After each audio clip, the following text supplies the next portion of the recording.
महाकाय सूर्यकोटिसमप्रभ निर्विघ्नं कुरु मे देव सर्वकार्येषु सर्वदा।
આજનો કાર્યક્રમ વિદ્યાર્થીઓની કારકિર્દી માર્ગદર્શનનો પ્રોગ્રામ હતો. આ પ્રોગ્રામ અમે છેલ્લા 3 વર્ષથી શરૂ કર્યો છે અને એમાં આખા સમસ્ત ગુજરાતના નાઈ વાળંદ સમાજના જે વિદ્યાર્થીઓ છે, જે 10 અને 12 પાસ કરે છે, ગ્રેજ્યુએટ હોય છે, એ લોકોને પોતાની કારકિર્દીમાં એમને ક્યાં જવું, કયા પ્રવાહમાં જવું, એ માર્ગદર્શન બહુ જરૂરી છે. ગ્રાસરૂટ ઉપર રહેતા વિદ્યાર્થીઓને એમને ખબર નથી હોતી ગામમાં કે અમારી કારકિર્દી કેવી રીતે બનાવવી છે. તો એના માટે અમે એક કાર્યક્રમ આયોજન કરીએ છીએ.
આજે લગભગ યુવાન એક મૂંઝવણમાં છે કે ડિગ્રી તો મળી ગઈ, પણ આ ડિગ્રી આગળ કામમાં શું આવશે? કારકિર્દીના એટલા પ્રશ્નો મૂંઝવી રહ્યા છે કે ખબર જ નથી પડતી કે શું કરવું. બસ તો એ ધ્યાનમાં રાખો કે તમારે શું કરવું છે, તમે જે કામ કરવા માંગો છો એની બજારમાં વેલ્યુ કેટલી છે અને એ કામના બજાર કે દુનિયા તમને પૈસા કેટલા આપશે. અને સૌથી મહત્વની વાત, શું તમને આ કામ ગમે છે? બસ તો આવી જ કોઈ તમારી પોતાની પસંદગીની સ્કિલ ડેવલપ કરો અને એ જ ફિલ્ડમાં આગળ કારકિર્દી બનાવો અને પોતાની જાતને હંમેશા વહેલા ઉઠવા માટે તૈયાર કરો.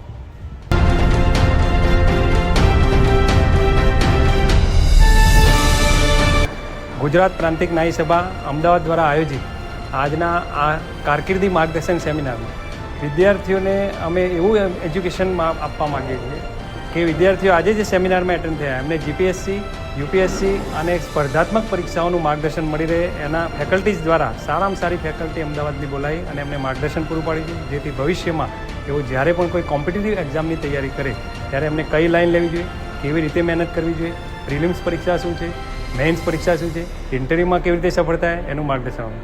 ત્યારબાદ ગણપત યુનિવર્સિટી છે એના એક્સપર્ટ અમે બોલાવે છે. એનો હેતુ એ છે કે ધોરણ 10, ધોરણ 12 પછી અને સ્નાતક પછી કઈ કઈ લાઇનમાં જઈ શકાય, કયા કયા વ્યવસાયિક અભ્યાસક્રમો છે, કયા કયા મેડિકલ ક્ષેત્ર છે, કઈ એન્જિનિયરિંગ શાખાઓ છે, કઈ સ્કોલરશિપ મળે છે ઓબીસીના વિદ્યાર્થીઓને, બક્ષીપંચના વિદ્યાર્થી તરીકે આપણે કયો કયો લાભ લઈ શકીએ છીએ. આ તમામ બાબતોને આવરી લઈ અને ગણપત યુનિવર્સિટીની ટીમ આપણી સાથે ઉપસ્થિત છે, એમનો લાભ આપ્યો છે, વિદ્યાર્થીઓ એનાથી લાભાન્વિત થાય છે. સંસ્થાનો હેતુ એવો રહ્યો છે કે આ વિદ્યાર્થીઓ આવનારા ભવિષ્યમાં પોતાના એજ્યુકેશનની બાબતમાં દશા અને દિશા નિર્ધારિત કરે, જેથી આવનારા સમયમાં એક સારા નાગરિક બને. સમાજને હવે ગવર્મેન્ટ ઓફિસરોની જરૂર છે. ચીફ ઓફિસર, મામલતદાર, ડીવાયએસઓ, ડીએસપી, આઈએએસ, આઈપીએસ આવા અધિકારીઓ સમાજને આપવાના છે. એવા હેતુ સાથે આ સંસ્થા પ્રયાસ કરી રહી છે અને અમે આજે આ પ્રયાસ કર્યો છે એમાં ચોક્કસ સફળતા મળે છે. વિદ્યાર્થીઓના રિવ્યૂ પણ ખૂબ સારા આવ્યા છે, વાલીઓના રિવ્યૂ પણ ખૂબ સારા આવ્યા છે. સંસ્થા આનાથી વધારે ભવિષ્યમાં બહેતર પ્રયત્નો કરી અને સમાજને ઉન્નત બનાવવાના પ્રયત્નો કરશે. સમાજ જે છે એ શિક્ષિત બને, સંગઠિત બને અને સમાજની અંદર વિદ્યાર્થીઓ જે છે એ જીપીએસસી, યુપીએસસી કક્ષાએ પોતાનું નામ રોશન કરે એવી અભ્યર્થના સાથે ડૉક્ટર અજય નાઈ, માણસા.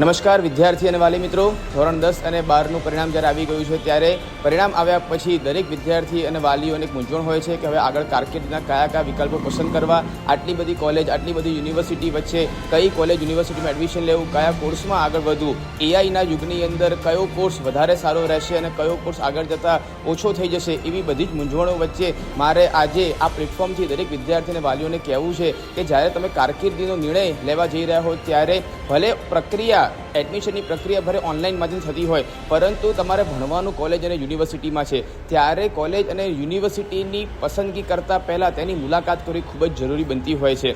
તમે કોઈ પણ કોલેજ, યુનિવર્સિટી કોર્સ નક્કી કરતા હો ત્યારે સૌ પ્રથમ જો તે કોલેજ, યુનિવર્સિટી તમારા ઘરની નજીક હોય અથવા તો તમે ત્યાં જવા ઈચ્છતા હો તો ચોક્કસથી તેની મુલાકાત લઈ લેવી જોઈએ. એક વખત તમે કેમ્પસની વિઝિટ કરશો તો અને તો જ તેના વાતાવરણને તમે સમજી શકશો. તમારું બાળક જે છે એ તે એટમોસ્ફિયરમાં સેટ થશે કે કેમ એની માહિતી તમને મળશે અને તમે ચોક્કસથી એક સારો નિર્ણય લઈ શકશો. બીજી વાત મારે તમને કરવી છે કે આજે સરકાર ઘણી બધી શિષ્યવૃત્તિ આપે છે, કોલેજ, યુનિવર્સિટી ઘણી બધી શિષ્યવૃત્તિ આપે છે, સમાજ પણ ઘણી બધી શિષ્યવૃત્તિ આપી રહ્યું છે. ત્યારે શિક્ષણ ક્યાંક મોંઘું હોય કે સસ્તું હોય, પરંતુ સારા શિક્ષણ પાછળ ઘણી બધી શિષ્યવૃત્તિઓ મળતી હોય છે. ક્યાંક માહિતીના અભાવે આપણે કોઈ શિષ્યવૃત્તિથી વંચિત ના રહી જઈએ એ માટે મારે દરેક વિદ્યાર્થીને કહેવું છે કે ચોક્કસથી કોલેજ, યુનિવર્સિટીની મુલાકાત કરે. વિદ્યાર્થીને એના પર્સન્ટેજના આધારે, એના કાસ્ટને આધારે શું શિષ્યવૃત્તિ મળી શકે છે એની માહિતી મેળવે, એના મેરિટના આધારે શું મળી શકે છે અને આ બધી વસ્તુને જાણકારી મેળવી અને પછી જ કોલેજ, યુનિવર્સિટીમાં એડમિશન લેવાનું નક્કી કરે તો ચોક્કસથી તમે આ પ્રક્રિયાની અંદર ખૂબ સારો નિર્ણય લઈ શકશો. અને એટલું યાદ રાખજો કે life is long, pace it well. જિંદગી ઘણી લાંબી છે, કોઈ પણ નિર્ણય તમારો સાચો ખોટો નથી ઠરવાનો. તમે કોઈ પણ નિર્ણય લેશો એ આગળ જતાં તમે એને સાચો કરી શકવાના છો. તો આ સાથે મારી વાતને હું વિરામ આપું છું. આપને ખૂબ ખૂબ શુભેચ્છાઓ. આજ રોજ ગુજરાત પ્રાંતિક ન્યાય સભા અમદાવાદ દ્વારા ધોરણ 10 અને ધોરણ 12 પછી શું આ મૂંઝવતો પ્રશ્ન દરેક વિદ્યાર્થીનો હોય છે અને આ મૂંઝવતા પ્રશ્નોને લઈને ગુજરાત પ્રાંતિક ન્યાય સભા જે અમારી 104 વર્ષ જૂની સંસ્થા છે, ગુજરાતની જૂનામાં જૂની સંસ્થા છે. દેશ આઝાદ નહોતો થયો એ પહેલાંની આ સંસ્થા છે. છેક 1922માં એની સ્થાપના થયેલી. આ સંસ્થા અલગ અલગ સમયમાં અલગ અલગ કામ કરેલા છે. છેક વેટ પ્રથાથી માંડી અને અત્યારે આધુનિક જમાનામાં શાની જરૂરિયાત છે એ સમજી અને શિક્ષણની તાતી જરૂરિયાત આ સમાજની છે. અને શિક્ષણ હશે તો જ વિદ્યાર્થી એના જીવનમાં નવી પ્રગતિ કરશે. આ વિષયને લઈ અમે લોકો કારકિર્દીનો સેમિનાર કર્યો હતો. આ સેમિનારમાં આશરે 100 વિદ્યાર્થી ઉપસ્થિત રહ્યા હતા અને એમના સેમિનાર પછી અમે દરેક બાળકોના ઇન્ટરવ્યૂ લીધા હતા. એમાં દરેક વિદ્યાર્થીનો એવી વાત આવી કે આવા સેમિનારોની ખૂબ જરૂર છે. મૂંઝવણ જે પ્રશ્ન અમારા દિલમાં જે મૂંઝવણ હતી કે અમારે કારકિર્દી માટે શું કરવું જોઈએ એની સચોટ માહિતી આ સંસ્થા દ્વારા મળી છે. આ સંસ્થા હમણાં 2 મહિના પહેલાં એક કાર્યક્રમ કર્યો. એમાં મા બાપ વિહોણા બાળકોને અમે લોકો ચેક આપ્યા. એના 2 મહિના પહેલાં એક બીજો સેમિનાર કર્યો હતો. એમાં મેડિકલના વિદ્યાર્થીઓને 10,000ના ચેક અર્પણ કર્યા હતા. આમ આ સંસ્થા વર્ષમાં 4 વખત શૈક્ષણિક કાર્યક્રમ કરી રહી છે અને એ અત્યારના શિક્ષણના અત્યારના સમયની સાચી શું જરૂરિયાત છે એ સમજી આ સંસ્થા સતત કાર્ય કરી રહી છે. અમારા માનનીય પ્રમુખ શ્રી કોકિલાબેન અને અમારી ટીમ, હું આ સંસ્થામાં જસવંતભાઈ શર્મા મારું નામ છે, હું આ સંસ્થાનો જનરલ સેક્રેટરી છું, મહામંત્રી છું. અને અમે આવા બાળકોના વિદ્યાર્થીઓના જે પ્રશ્નો છે એને અમે લોકો ધ્યાનમાં લઈ અને આવતી સાલ પણ એક મોટો કાર્યક્રમ કરવાનું વિચારી રહ્યા છીએ. આભાર.